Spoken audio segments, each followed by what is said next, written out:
जिसका रेफरेंस आज आ रहा था, वन नेशन वन इलेक्शन, जिसका मैं चेयरमैन रहकर के कमेटी मैंने दी, रिपोर्ट सौंपी है। आज शायद लोकसभा में पेश भी हो गया है बिल अभी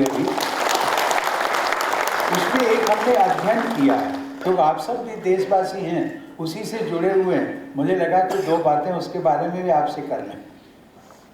सचमुच में उसमें हमने एक अर्थशास्त्रियों के, विश्व प्रसिद्ध अर्थशास्त्रियों की एक हमने कमेटी बनाई, सब कमेटी बनाई, उनके भी हमने अध्ययन रिपोर्ट रखी।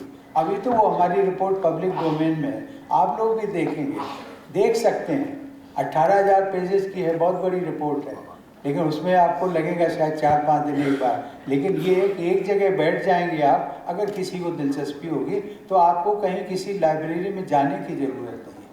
सारी सामग्री जो है इससे वन इलेक्शन वन, अभी तक जितनी भी देश में कमेटियां बनी हैं, पार्लियामेंट्री कमेटी बनी है, दूसरी आई हैं, उन सब का आपको एक स्थान पर मिलेगा।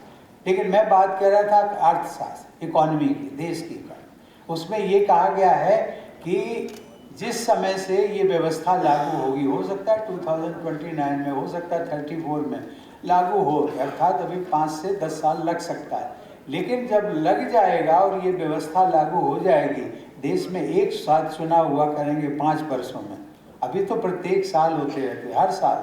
अभी मतदाता जो हमारा वोटर है ना, वो थक गया है, देने से कतराता है, वोट देने नहीं जाता, और नेताओं से तो बिल्कुल नहीं मिलता। वो कहते ही तो हर बार आते हैं वोट मांगने के लिए।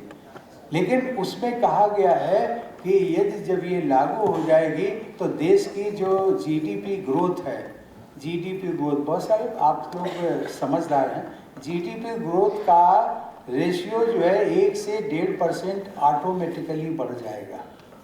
और ऑटोमेटिकली कैसा? मोटे तौर पर आज जो है विश्व इकॉनमी के परिप्रेक्ष्य में देश की, हमारी इकॉनमी जो है पिछले 23-24 में 7.2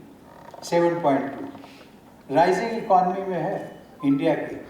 7.2 में यदि आप 1.5 और ऐड कर दें तो आपका कितना होता है? 9.7। अब ये 9.7, और जिस दिन हमारी इकॉनमी 10 और 10.5 और 11 के बीच में पहुंच जाएगी, उस समय हमारा देश जो है, वो जो इकॉनमी की लाइन में जो 3 या 4 देश खड़े होंगे, उसमें उस पंक्ति में हमारा देश भी खड़ा हो जाएगा।